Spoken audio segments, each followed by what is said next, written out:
दोस्तों, आज हम प्रश्नावली 9.2 भाग 2 में बाकी बचे हुए प्रश्नों को हल करेंगे। इसके पहले वाले भाग में हमने 6 प्रश्नों को हल किया था। अब 7वें प्रश्न से शुरू करते हैं। अगर आप लोगों ने उस वीडियो को नहीं देखा है तो देख सकते हैं। तो चलिए 7वें प्रश्न से स्टार्ट करते हैं।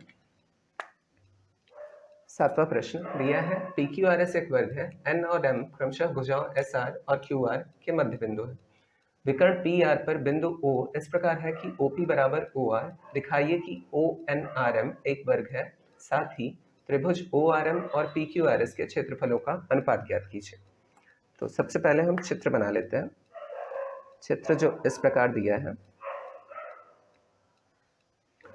और एक इसमें विकर्ण दिया है PR और ये QS हो गया और SR का मध्य बिंदु है N और QR का मध्य बिंदु है M और यहाँ O जो है वो इसका मिड पॉइंट दिया है। अब इससे मिड पॉइंट क्यों कह रहा हूँ ये समझाता हूँ। देखिए OP बराबर OR दिया है, OP जो है वो OR के बराबर है, मतलब ये O जो है वो इस वर्ग का क्या है, मध्य बिंदु है। ठीक है, ये आगे काम आएगा इसलिए बता रहा हूँ। अब देखिए चूंकि ये मध्य बिंदु है तो अगर सामने वाली भुजा के मध्य बिंदु से इस रेखा को हम मिलाते हैं ना, ये जो रेखा मिली हुई है वो इस किसके आधे हो जाएगा, SR का आधा हो जाएगा, है ना।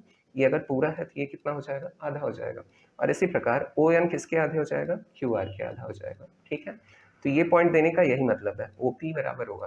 तो ये काम आएगा आप लोगों को, मतलब आगे सॉल्व करने में काम आएगा इसलिए बता रहा हूँ।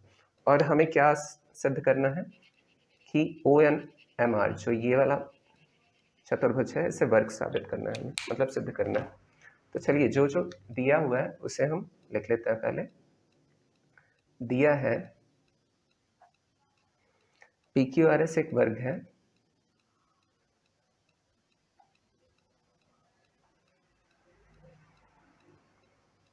N और M क्रमशः SR और QR पर मध्य बिंदु है।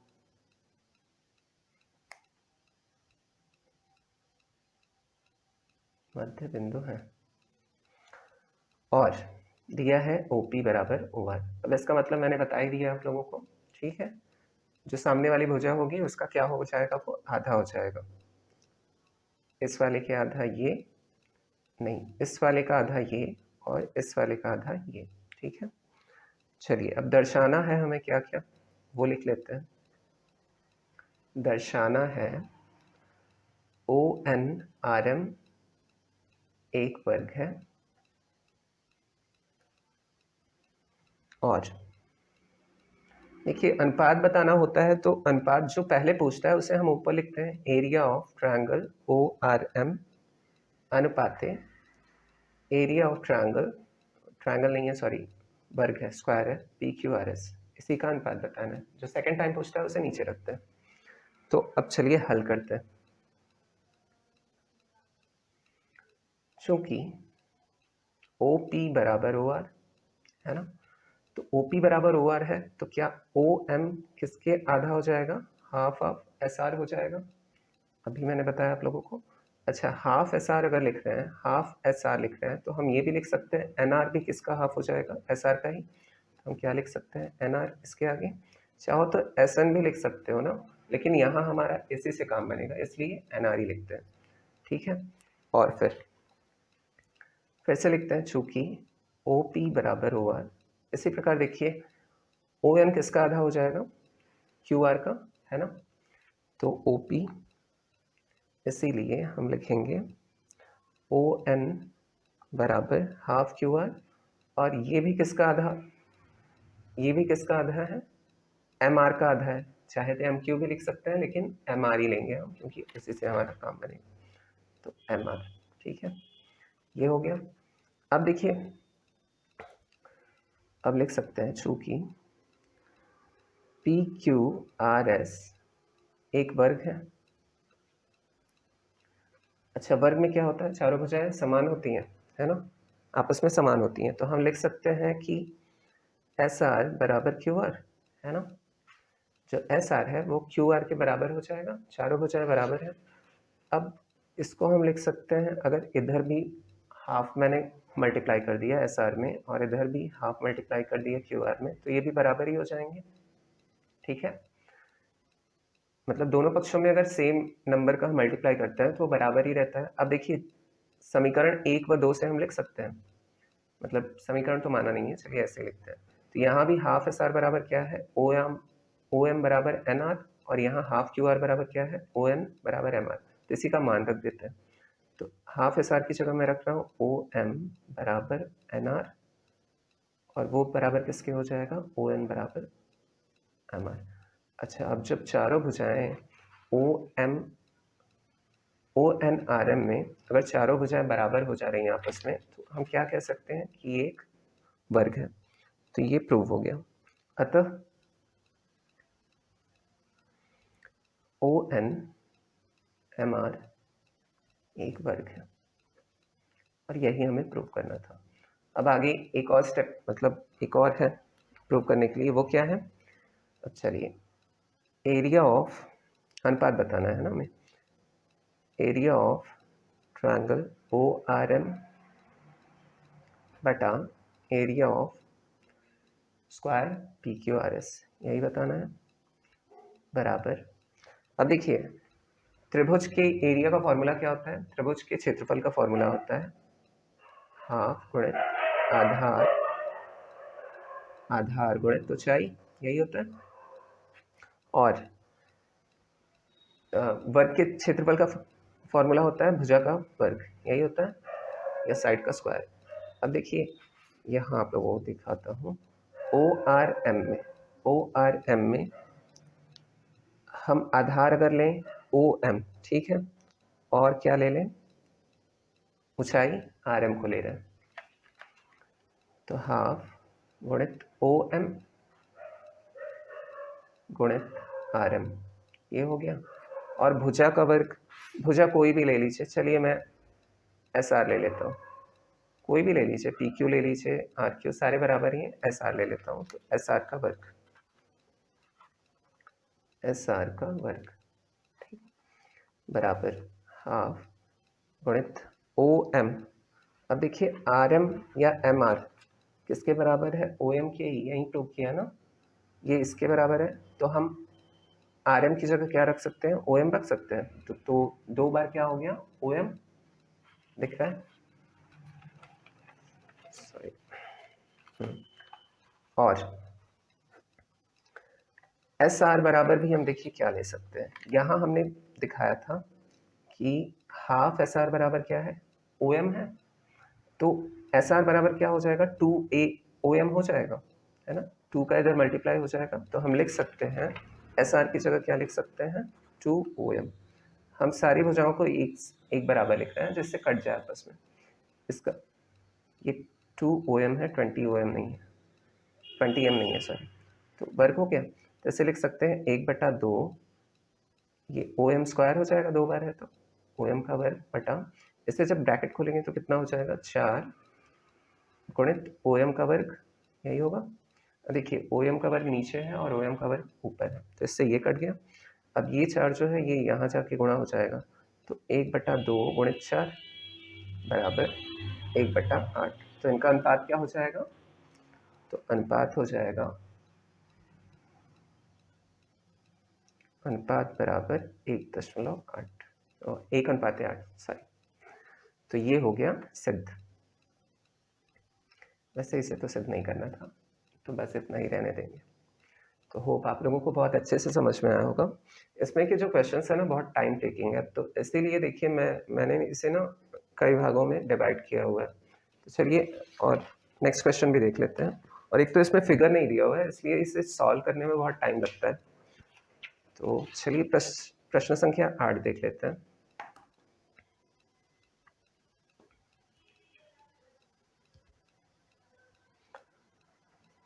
प्रश्न संख्या 8।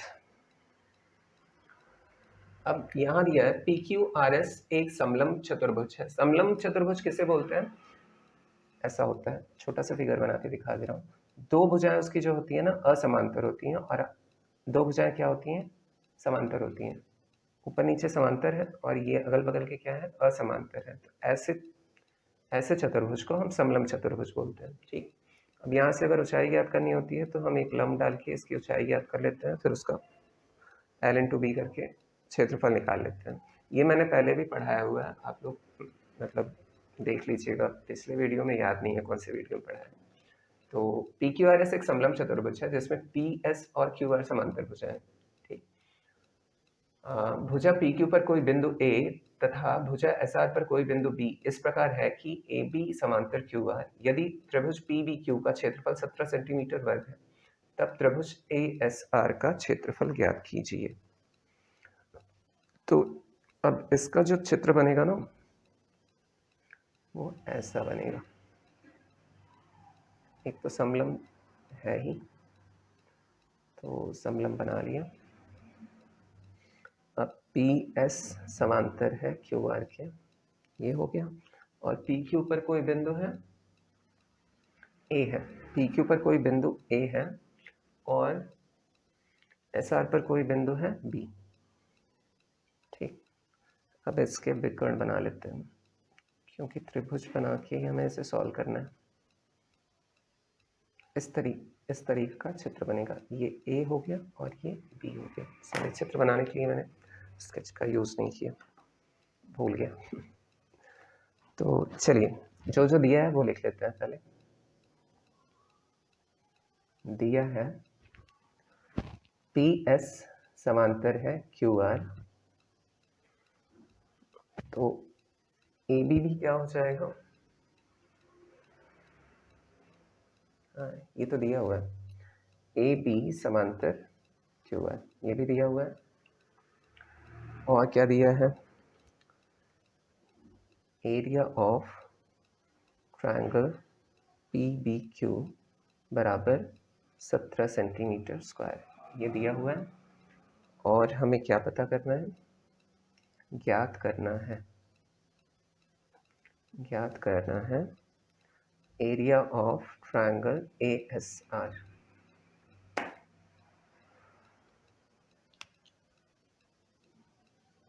इस ट्रायंगल का हमें एरिया पता करना है। ठीक है, हाईलाइट कर दिया मैंने। तो इस ट्रायंगल का हमें एरिया पता करना है और दिया किसका हुआ है? पी बी क्यू का दिया है, पी बी क्यू। ठीक है, इसका दिया है और इसका सामने वाले का हमें पता करना है। तो चलिए स्टार्ट करते हैं।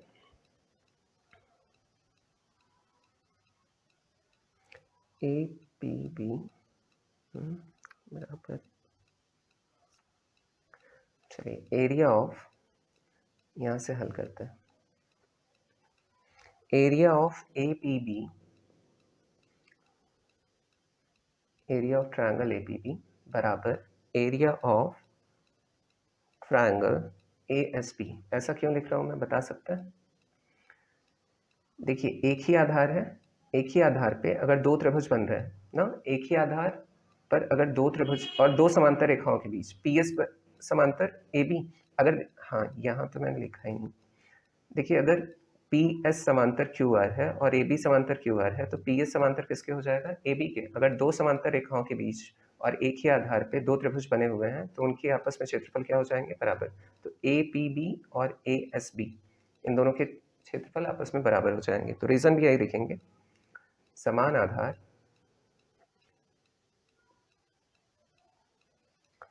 वह एक ही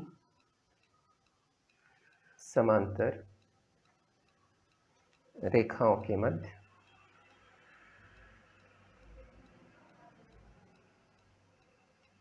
स्थित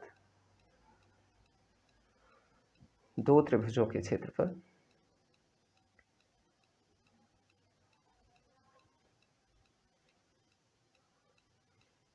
समान होते हैं।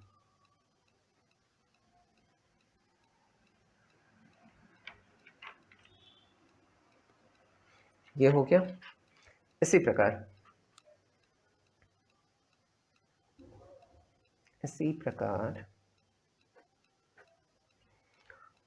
त्रिभुज ए क्यू बी और त्रिभुज ए आर बी, इसका भी क्या हो जाएगा? समान आधार हो जाएगा और दो त्रिभुज बन रहे हैं। तो हम लिख सकते हैं कि एरिया ऑफ ट्रायंगल त्रिभुज ए क्यू बी बराबर area of triangle A R B. इसे मान लेते हैं समीकरण नंबर 2। अब देखते हैं त्रिभुज ए एस आर, जिसका हमें पता करना है क्या, क्षेत्रफल पता करना है। तो अब एरिया ऑफ त्रिभुज ए एस आर बराबर, ये दो त्रिभुजों को मिला के इसका एरिया बना है। तो देखिए, एक तो ए एस बी है, ए एस बी है ना। इस पूरे को मैं हाईलाइट करके आप लोगों को दिखाता हूँ, तब समझ में आएगा। ये त्रिभुज है ए एस बी और ए आर बी, यही त्रिभुज है ना। ठीक है, तो इसे लिख लेते हैं, त्रिभुज A S B, area of A S B plus area of triangle A R B. अब देखिए, ए एस बी बराबर हमने ए पी बी प्रूव किया है, और समीकरण 1 से और समीकरण 2 से क्या प्रूव किया है कि ए आर बी बराबर क्या है, ए क्यू बी। तो हम इसकी जगह चेंज कर देंगे, ए एस बी की जगह क्या रख दिया, area of triangle A P B plus area of triangle A Q B. ठीक है, अब देखिए, अगर ए पी बी और ए क्यू आर को मैं मिलाऊं, ए पी बी और ए क्यू बी, तो यहाँ क्या बन रहा है हमारा, ए पी बी क्यू बन जा रहा है ना, जिसका क्षेत्रफल दिया हुआ है। तो दोनों को मिला देने पे क्या बन गया, area of triangle P B Q. अब देखिए, area of triangle P B Q मतलब area of triangle A S R बराबर क्या आ गया, area of triangle P B Q. तो हम पी बी क्यू का मान दिया हुआ है, कितना दिया है, 17 सेंटीमीटर पर। तो एस आर का भी मान क्या हो जाएगा, 17 सेंटीमीटर पर। तो ये हो गया उत्तर। अब देखिए, 9वें प्रश्न को मैं इसी वीडियो में कवर करता हूँ, ठीक। लेकिन ऐसा है कि वो बहुत लंबा है और उसे समझाने के लिए बहुत टाइम चाहिए, कम से कम 10-12 मिनट का तो वीडियो बनेगा ही कम से कम। तो इसके आगे जितने भी प्रमेय हैं वो थोड़े टाइम टेकिंग है। तो इसीलिए देखिए, 9वां और 10वां प्रश्न अगले वीडियो में मैं कवर करूँगा। फिर उसके बाद फिर इसके टोटल मिला के 4 वीडियोस आएंगे। तो इन 2 प्रश्नों के साथ आज की वीडियो समाप्त करते हैं, फिर मिलेंगे नेक्स्ट वीडियो में। Thanks for watching, take care, bye bye.